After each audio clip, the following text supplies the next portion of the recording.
Buongiorno e benvenuti a questa prima edizione del nostro telegiornale. Vediamo subito i titoli. In un video diffuso dalla polizia, gli ultimi attimi prima dell'omicidio alla zona industriale di Catania, si vede l'uomo che litiga con le due donne, poi sale in macchina e investe la moglie uccidendo l'amica.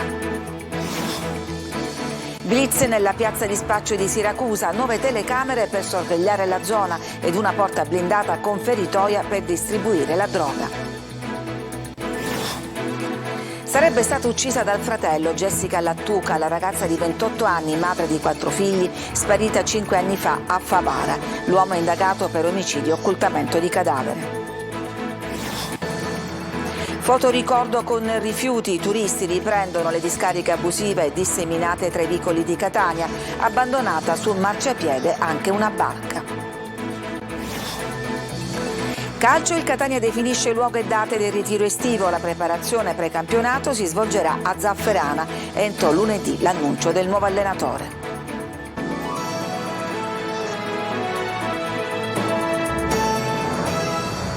Buongiorno e benvenuti a questa edizione. Dunque, sono stati ripresi dalle telecamere di videosorveglianza gli ultimi minuti di vita di Cettina De Bormida, prima di essere investita da Piero Nasca che voleva ucciderla insieme alla moglie, rimasta ferita. Vediamole insieme in questo servizio di Simona Mazzone. Eccolo Piero Nasca la mattina del 10 giugno scorso. In queste immagini si vede chiaramente il suo arrivo davanti alla clinica della zona industriale di Catania, in attesa della moglie e dell'amica di quest'ultima, che poco prima erano entrate nella struttura. Le due donne escono e il 52enne si dirige verso di loro. I tre discutono, lui cerca di convincerle a salire in macchina, ma le donne restano ferme, stanno aspettando un'altra persona che le venga a prendere. Nasca si innervosisce, sa già che la moglie Anna Longo, 56 anni, vuole lasciarlo, come lei stessa riferirà agli inquirenti in ospedale, dove le hanno prescritto 30 giorni di prognosi. Questo andirivieni, il rifiuto delle due di salire in macchina, la situazione pregressa, la moglie che vuole lasciarlo, l'amica di lei che si mette in mezzo, tutti questi elementi probabilmente lo inducono a tornare sul posto. Ma stavolta Anna Longo e l'amica 69enne, Cettina De Bormida, lo ignorano e proseguono a piedi. È qui che, come lo stesso Nasca rivelerà poco dopo dentro un bar ad uno dei dipendenti, le investe volontariamente. Una confessione che ripete al numero unico di emergenza. Sia per queste ammissioni, sia per quanto ricostruito attraverso le immagini della videosorveglianza, secondo gli inquirenti quella mattina l'uomo ha intenzionalmente investito le due. Mentre la moglie se l'è cavata, Cettina De Bormida è rimasta riversa per terra, tanto che l'uomo sarebbe ripassato almeno 2 volte sul suo corpo, fino a provocarne la morte.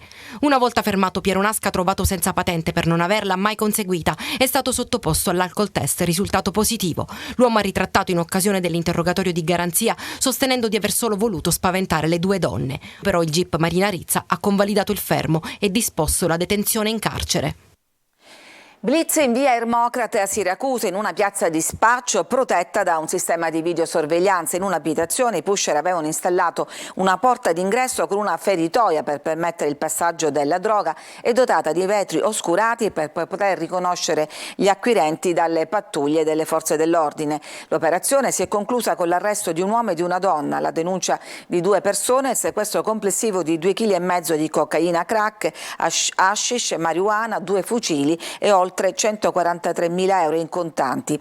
Trovate anche 2 macchine contasoldi. La zona era controllata da ben 9 telecamere installate lungo le vie limitrofe e collegate con una delle abitazioni nella disponibilità degli arrestati. Al momento dell'irruzione uno degli arrestati ha tentato di dileguarsi attraverso una botola ricavata dietro un armadio e poi sui tetti, ma è stato immediatamente bloccato con in spalla uno zaino contenente droga. A distanza di 5 anni dalla scomparsa a Favara di Jessica Lattuca, la Procura di Agrigento ha iscritto nel registro degli indagati il fratello della donna accusato di omicidio e di occultamento di cadavere, Davide Sardo. Sarebbe stato il fratello a uccidere Jessica Lattuca, la ragazza di Favara di 28 anni, madre di 4 figli, di cui si sono perse le tracce da ben 5 anni, dal lontano 12 agosto del 2018. La Procura di Agrigento, tramite il procuratore reggente Salvatore Vella e la sostituta Paola Vetro, ha iscritto nel registro degli indagati Vincenzo Lattuca, 43 anni. Le accuse contro di lui sono pesantissime. Avrebbe ucciso a botte Jessica dopo un litigio. e per questo è indagato di omicidio aggravato e occultamento di cadavere in concorso con ignoti. La nuova ipotesi investigativa, dopo che è stata scartata la pista legata al coinvolgimento del compagno della donna, Filippo Russotto, è che Jessica sarebbe stata uccisa al culmine di una lite scaturita dallo stato di ubriachezza della donna. Il cadavere sarebbe stato poi fatto sparire. Sia l'omicidio che la distruzione del corpo sarebbero stati realizzati in concorso con persone rimaste ignote. L'indagine, intanto, in questa fase è stata delegata alla squadra mobile e non più ai carabinieri.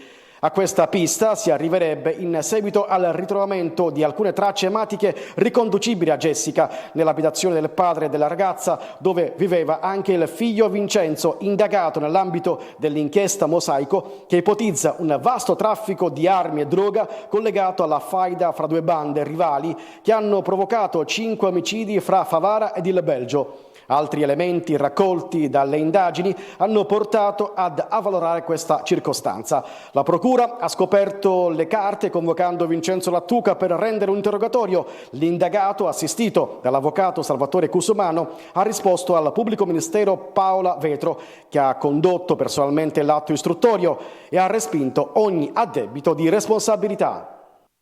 A Messina adesso, dove è arrivata la condanna a carico del 58enne accusato di omicidio volontario per la morte della sua compagna, a cui contagiò la sieropositività senza mai rivelarlo. Il servizio è di Francesco Triolo.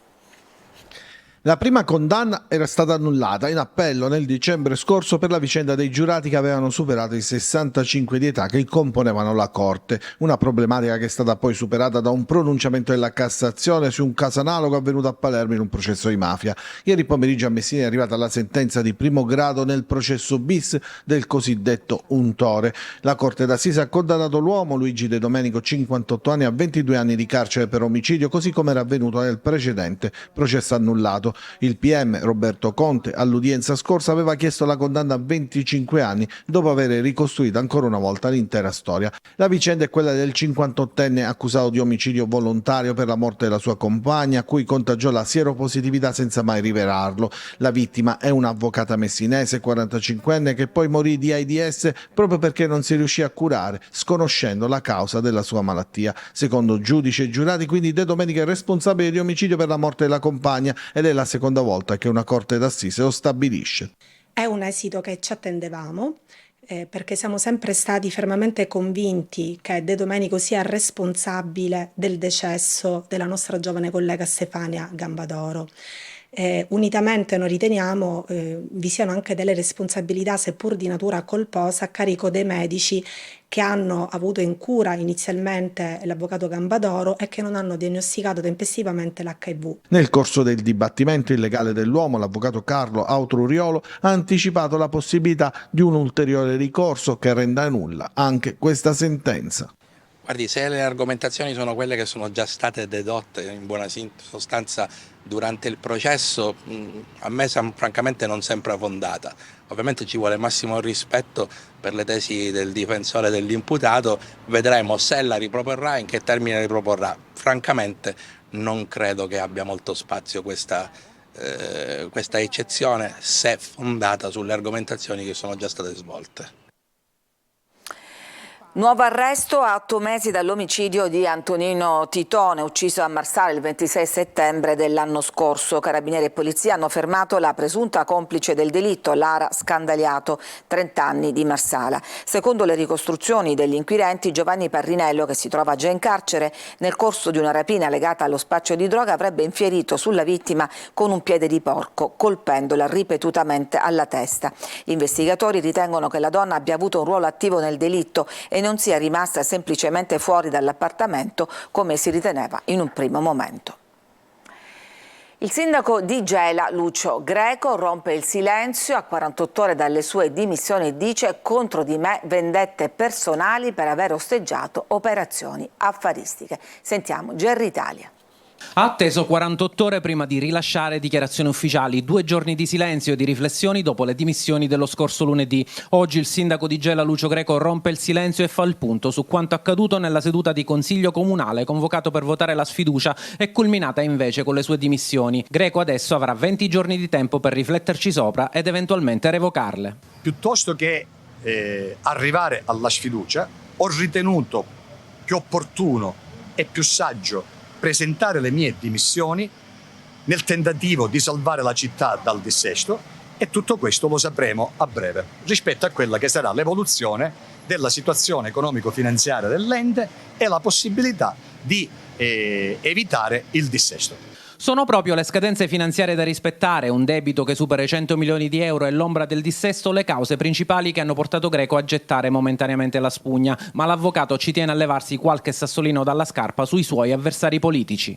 Trovo dell'incredibile, se non addirittura del paradossale, che a fronte di questa situazione ci siano consiglieri comunali ed ex consiglieri comunali che poi si sono dimessi, che hanno brigato per sfiduciare questo sindaco e questa amministrazione per fatti squisitamente personali, se non addirittura per vendetta personale nei confronti del sindaco, per avere osteggiato operazioni affaristiche di cui devono rispondere alla magistratura queste persone. Le dimissioni rimangono comunque una partita aperta, una scelta sofferta e responsabile secondo i fedelissimi del sindaco, un trucco invece secondo il centrodestra, utile solo a ricompattare i ranghi in queste 3 settimane e provare a governare sino alla scadenza del mandato elettivo. Greco nel frattempo non esclude un possibile ritorno. È presto per dirlo, tutto è legato all'evoluzione dell'immane lavoro che abbiamo fatto e che stiamo continuando a fare e degli atti finanziari che verranno portati in Consiglio Comunale. Tutto questo, ripeto, serve a poter valutare approfonditamente se è possibile poter salvare la città dal dissesto per le gravi conseguenze che tutto questo comporterebbe. Catania non riesce a superare l'emergenza rifiuti e le strade sono costellate da discariche a cielo aperto sotto lo sguardo indignato dei turisti. Tonino De Mano. Lezione di tedesco, serie di Francoforte. Come si dice spazzatura in tedesco? Müll. Waste. Più che i monumenti, ora è la spazzatura ad essere immortalata. Catania nega tra rifiuti, alle prese con 1000 emergenze e altrettante contraddizioni e nello specifico con una raccolta differenziata che stenta a decollare, affossata dagli stessi cittadini che non intendono rispettare le regole, trasformando ogni angolo della città in discarica a cielo aperto. È persino impossibile utilizzare i marciapiedi di Via Playa, dove decine di turisti si trovano davanti ad uno spettacolo mortificante. Io ho un'attività per cui non posso aprire più le porte. Premetto che passano veramente non so quanti turisti tutti i giorni e ci ritroviamo che i turisti fanno le foto non alle cose belle ma assolutamente a queste oscenità. La zona che vedete, così come tante altre, è stata bonificata da qualche giorno, ma ogni sforzo è stato vano, perché in via Toledo e in via Moncada, nel quartiere di San Cristoforo, non si riesce proprio a rispettare le regole.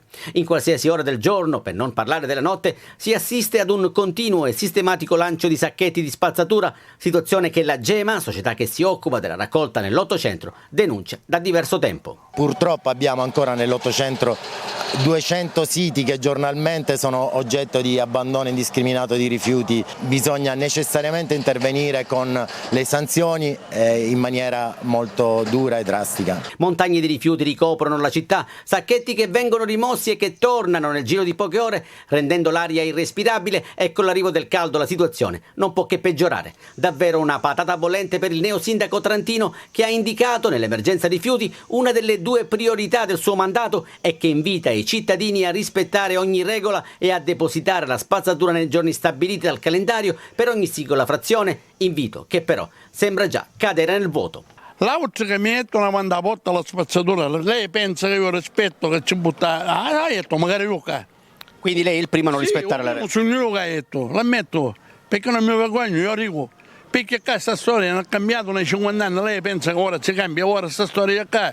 Va leggermente migliorando la situazione in via Fava, dove in questo condominio, per fermare Sacchetto Selvaggio, si sta procedendo a multare e a vigilare con le guardie ambientali schierate H24. È già qualcosa. Decisamente diversa la situazione in via Moncada, dove al posto del cassonetto viene utilizzata una barca circondata da un mare di rifiuti. Ci fermiamo, c'è una pausa per la pubblicità, torniamo subito dopo.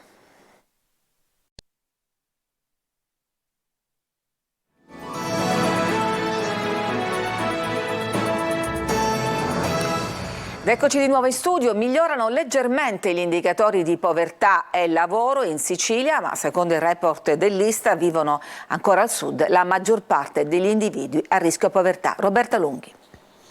Il Mezzogiorno rimane rispetto al 2021 l'area del paese con la percentuale più alta di individui a rischio povertà ed esclusione sociale, con il 40,6% comprensivo di tutti gli indicatori, laddove invece il dato migliora nel resto del paese. Lo rileva l'Istat nel rapporto sui redditi e le condizioni di vita. Nel 2022 poco meno di un quarto della popolazione italiana è a rischio povertà o esclusione sociale, quasi come nel 2021, ma grazie alla ripresa dell'economia dopo la pandemia e l'incremento di occupazione e redditi si riduce significativamente la popolazione in condizione di grave deprivazione materiale e sociale e rimane stabile la popolazione a rischio povertà. Al sud l'indicatore rivela da una parte un aumento della quota di individui a rischio povertà, 33,7% nel 2022 rispetto al 33,1% nel 2021, e dall'altra il segnale positivo della riduzione della quota di individui che vivono in famiglie a bassa intensità di lavoro, con il 17,1% nel 2022 rispetto al 19,5% del 2021. A livello regionale la Sicilia rappresenta la nota positiva, con la sensibile riduzione di tutti gli indicatori: rischio di povertà, grave deprivazione e bassa intensità di lavoro.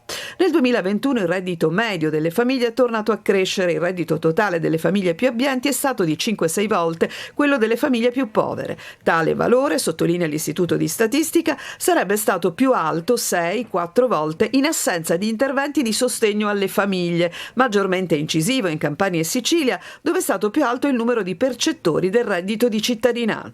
Resta un divario importante, quello legato al reddito medio per famiglia secondo aree del paese. Le famiglie del nord-est dispongono del reddito mediano più elevato del 23% rispetto a quelle del mezzogiorno.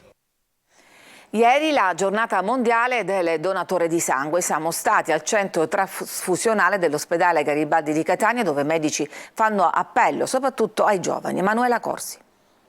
Sono un donatore, periodico e sì, oggi è il periodo che devo donare. Al centro trasfusionale dell'ospedale Garibaldi di Catania seguiamo assieme ai medici come avviene la raccolta del sangue, fino al momento in cui le sacche vengono conservate nelle frigoemoteche in attesa di essere trasferite nei reparti. Il donatore prima del prelievo deve compilare dei moduli e sottoporsi ad alcuni semplici esami. Dopo l'esame obiettivo e aver misurato la pressione, andiamo a determinare l'emoglobina, che per l'uomo il minimo deve essere 13,5. Abbiamo un 16,8 di emoglobina, considerato che i valori minimi sono 13,5, il donatore è idoneo alla donazione di sangue intero. Una volta ritenuto idoneo è possibile procedere con la donazione. Per gli uomini è possibile donare ogni 3 mesi, per le donne non più di 2 volte l'anno. Qui siamo invece nella banca del sangue, dove le sacche validate vengono conservate. Viene diviso per gruppo, 0, A, B, positivo e negativo, e soprattutto viene mantenuto a temperature controllate. Da qui il sangue è pronto per essere trasferito nei reparti o nelle varie strutture convenzionate con l'ospedale Garibaldi, secondo le esigenze. Rimane nelle nostre frigoemoteche per 42 giorni. Ovviamente questo dipende anche dalla tipologia di conservante che si utilizza. Per noi 42 giorni. In occasione della giornata mondiale del donatore, l'appello è rivolto soprattutto ai giovani. È importante donare perché necessita molto sangue nei reparti di emergenza, ma necessita molto sangue anche per i pazienti cosiddetti politrasfusi. I giovani non è che non vogliono donare, non sono correttamente e sufficientemente informati. Informiamoli e miriamo su di loro tutta l'attenzione per quello che riguarda la diffusione della cultura della donazione. Di sangue, dicono i medici, c'è sempre bisogno, soprattutto in estate, quando si verifica un calo delle donazioni. Ci fermiamo ancora e poi torniamo con la pagina sportiva.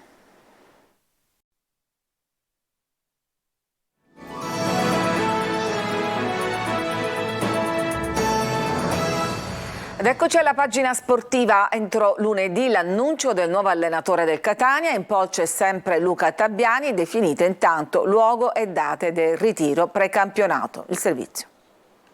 Partirà da Zafferana la nuova stagione del Catania. La dirigenza rossaazzurra ha fissato per il 24 luglio l'inizio del ritiro precampionato. 3 settimane di lavoro che serviranno per gettare le basi per il campionato di Lega Pro, una novità per la proprietà di Ross Pelligra che si appresta a debuttare nel calcio professionistico italiano con la neosocietà Catania FC. Entro il 20 giugno la dirigenza etnea dovrà, lo ricordiamo, provvedere all'iscrizione alla nuova Lega. Dal 1 luglio poi, ai piedi dell'Etna, scatteranno le operazioni di mercato. Entro lunedì invece della prossima settimana il Catania avrà il nuovo allenatore. Luca Tabbiani, ex Fiorenzola, è il profilo sul quale si sono concentrate le maggiori attenzioni del direttore sportivo Antonello Laneri. La decisione sarebbe già stata presa, ma per l'annuncio ufficiale si aspetterà il prossimo fine settimana, utile per un'ultima riflessione prima del rientro in Australia del patrono Ross Pelligra. All'allenatore ligure il Catania avrebbe proposto un biennale. Sullo sfondo resta sempre la pista Ivan Jarvorčić, che in Italia ha già allenato Brescia, Mantova, Südtirol e Venezia. Con entrambi gli allenatori il Catania ha comunque avuto colloqui anche negli ultimi giorni. La decisione definitiva, come detto, arriverà al termine di un ultimo confronto tra la dirigenza e Ross Pelligra previsto nel weekend. Non sembrerebbe concreta, anche se non del tutto da escludere, l'ipotesi di Domenico Toscano sulla panchina rosso-azzurra. L'allenatore calabrese ha appena lasciato il Cesena, ma su di lui avrebbero messo gli occhi Brescia e Vicenza. Venendo al mercato, tutto è chiaramente legato al nuovo allenatore. In ogni caso, la rosa dello scorso anno sarà profondamente rivoluzionata. Oltre a Castellini, il Catania proverà a trattenere anche Chiarella e Vitale, giovani di grande prospettiva. In entrata sono previste almeno una decina di operazioni. Il DS Antonello Laneri ha già sentito e incontrato diversi procuratori, ma al momento fare nomi è decisamente prematuro. Ed è tutto per questa edizione, grazie per averci seguito, vi auguro una buona giornata.